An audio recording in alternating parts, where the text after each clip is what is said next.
when you interact with these models, naturally they don't remember what you say before or any of the previous conversation, which is an issue when you're building some applications like chatbot and you want to have a conversation with them. And so in this section, we'll cover memory, which is basically how do you remember previous parts of the conversation and feed that into the language model so that they can have this conversational flow as you're interacting with them. Yep. So LangChain offers multiple sophisticated options for managing these memories. Let's jump in and take a look. So let me start off by importing my OpenAI API key, and then let me import a few tools that I'll need. Let's use as the motivating example for memory, using LangChain to manage a chat or a chatbot conversation. So to do that, I'm going to set the LLM as the chat interface of OpenAI with temperature equals 0. And I'm going to use the memory as a conversation buffer memory. And you'll see later what this means. And I'm going to build a conversation chain. Again, later in this short course, Harrison will dive much more deeply into what exactly is a chain in LangChain. So don't worry too much about the details of the syntax for now. But this builds an LLM. And if I start to have a conversation.predict, give the input, hi, my name is Andrew. Let's see what it says. Hello, Andrew, it's nice to meet you, right? And so on. And then let's say I ask it, what is 1 plus 1? 1 plus 1 is 2, and then ask it again, what's my name? Your name is Andrew, as you mentioned earlier. It's a little bit of trace of sarcasm there. Not sure. And so if you want, you can change this verbose variable to true to see what LangChain is actually doing. When you run predict, hi, my name is Andrew, this is the prompt that LangChain is generating. It says, the following is a friendly conversation between a human and an AI. AI is talkative, and so on. So this is a prompt that LangChain has generated to have the system have a helpful and friendly conversation, and it has to save the conversation, and here's the response. And when you execute this on the second and third parts of the conversations, it keeps the prompt as follows. And notice that by the time I'm uttering what is my name, this is the third turn, that's my third input, it has stored the current conversation as follows. Hi, my name is Andrew, what is 1 plus 1, and so on. And so this memory or this history of the conversation gets longer and longer. In fact, up on top, I had used the memory variable to store the memory. So if I were to print memory.buffer, it has stored the conversation so far. You can also print this out, memory.load memory variables. The curly braces here is actually an empty dictionary. There's some more advanced features that you can use with a more sophisticated input, but we won't talk about them in this short course. So don't worry about why there's an empty curly braces here. But this is what LangChain has remembered in the memory of the conversation so far. It's just everything that the AI or that the human has said. I encourage you to pause the video and run the code. So the way that LangChain is storing the conversation is with this conversation buffer memory. If I were to use the conversation buffer memory to specify a couple of inputs and outputs, this is how you add new things to the memory if you wish to do so explicitly. Memory.saveContext says, hi, what's up? I know this is not the most exciting conversation, but I wanted to have a short example. And with that, this is what the status of the memory is. And once again, let me actually show the memory variables. Now, if you want to add additional data to the memory, you can keep on saving additional context. So conversation goes on, not much, just hanging, cool. And if you print out the memory, there's now more stuff in it. So when you use a large language model for a chat conversation, the large language model itself is actually stateless. The language model itself does not remember the conversation you've had so far, and each transaction, each call to the API endpoint is independent. And chatbots appear to have memory only because there's usually wrapper code that provides the full conversation that's been had so far as context to the LLM. And so the memory can store explicitly the turns or the utterances so far. Hi, my name is Andrew. Hello, Andrew. It's nice to meet you, and so on. And this memory storage is used as input or additional context to the LLM so that it can generate an output as if it's just having the next conversational turn, knowing what's been said before. And as the conversation becomes long, the amount of memory needed becomes really, really long, and thus the cost of sending a lot of tokens to the LLM, which usually charges based on the number of tokens it needs to process, will also become more expensive. So LangChain provides several convenient kinds of memory to store and accumulate the conversation. So far, we've been looking at the conversation buffer memory. Let's look at a different type of memory.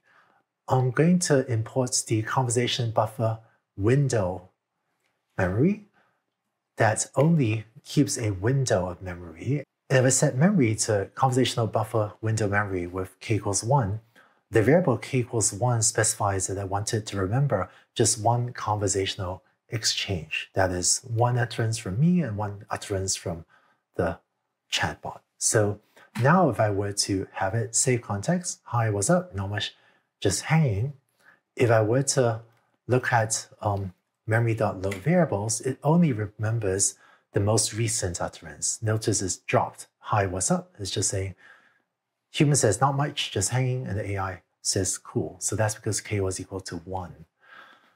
So this is a nice feature because it lets you keep track of just the most recent few conversational turns. In practice, you probably won't use this with k equals 1. You use this with k set to a larger number, but still this prevents the memory from growing without limit as the conversation goes longer. And so if I were to rerun the conversation that we had just now, we'll say, hi, my name is Andrew. What is 1 plus 1? And now I ask it, what is my name? Because k equals 1, it only remembers the last exchange, which is what is 1 plus 1? The answer is 1 plus 1 equals 2, and it's forgotten this early exchange, which is now says, sorry, I don't have access to that information. One thing I hope you will do is pause the video, change this to true in the code on the left, and rerun this conversation with verbose equals true, and then you will see the prompts actually used to generate this, and hopefully you'll see that the memory, when you're calling the LLM on what is my name, that the memory has dropped this exchange where it learned what is my name, which is why it now says it doesn't know what is my name. With the conversational token buffer memory, the memory will limit the number of tokens saved. And because a lot of LLM pricing is based on tokens, this maps more directly to the cost of the LLM calls. So if I were to say the max token limit is equal to 50, and actually let me inject a few comments. So let's say the conversation is, AI is what? Amazing. Backpropagation is what? Beautiful. Chatbots are what? Charming. I use ABC as the first letter of all of these conversational terms. We can keep track of what was said when. If I run this with a high token limit, it has almost the whole conversation. If I increase the token limit to 100, it now has the whole conversation, starting with AI is what. If I decrease it, then it chops off the earlier parts of this conversation to retain the number of tokens corresponding to the most recent exchanges, but subject to not exceeding the token limit. And in case you're wondering why we needed to specify an LLM, is because different LLMs use different ways of counting tokens. So this tells it to use the way of counting tokens that the Chat OpenAI LLM uses. I encourage you to pause the video and run the code, and also try modifying the prompt to see if you can get a different output. Finally, there's one last type of memory I want to illustrate here, which is the conversation summary buffer memory. And the idea is, instead of limiting the memory to a fixed number of tokens based on the most recent utterances or a fixed number of conversational exchanges, let's use an LLM to write a summary of the conversation so far and let that be the memory. So here's an example where I'm going to create a long string with someone's schedule. This meeting at 8 a.m. with your product team, you need your PowerPoint presentation, and so on and so on. So there's a long string saying what's your schedule, maybe ending with at noon lunch at the Italian restaurant with a customer, bring your laptop, show the latest LLM demo. And so let me use a conversation summary buffer memory with a max token limit of 400 in this case, pretty high token limit. And I'm going to insert in a few conversational turns in which we start with, hello, what's up? Not much, just hanging. Cool. And then what is on the schedule today? And the response is, that long schedule. So this memory now has quite a lot of text in it. In fact, let's take a look at the memory variables. It contains that entire piece of text because 400 tokens was sufficient to store all this text. But now, if I were to reduce the max token limit, say to 100 tokens, remember this stores the entire conversational history. If I reduce the number of tokens to 100, then the conversation summary buffer memory has actually used an LLM, the OpenAI endpoint in this case, because that's what we have set the LLM to actually generate a summary of the conversation so far. So the summary is human AI engaged in small talk before discussing the day's schedule. AI informs human in a morning meeting, blah, blah, blah. Lunch meeting with customer interested in AI in latest AI developments. And so if we were to have a conversation using this LLM,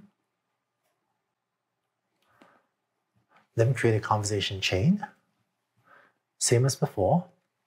And let's say that we were to ask, input what would be a good demo to show.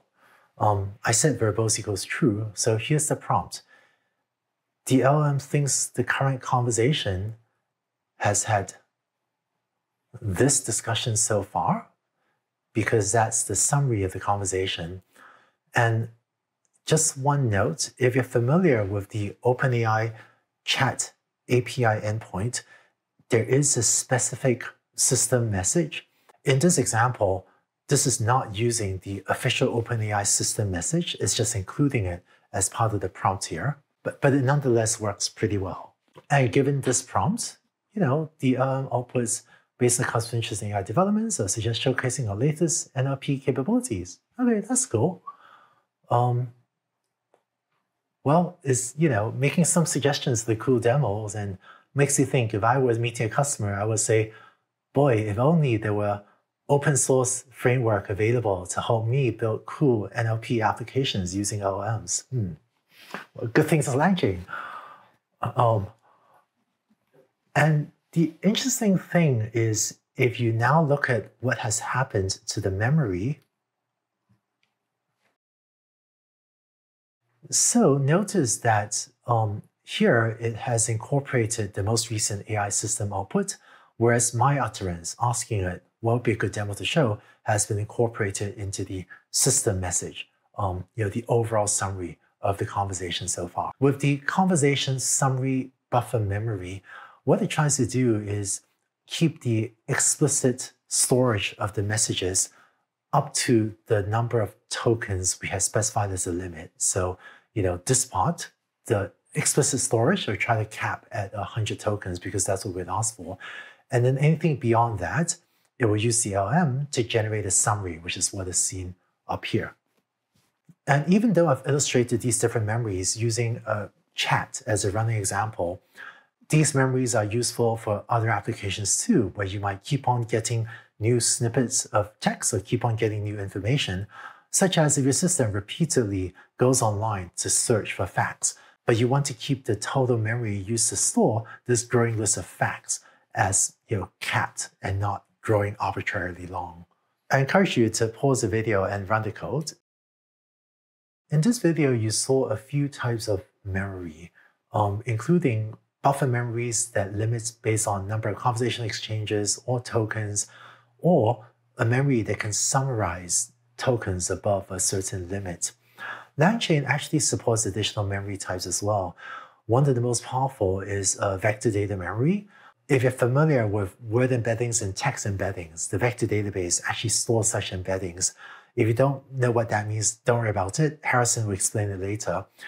And it can then retrieve the most relevant blocks of text using this type of vector database for its memory.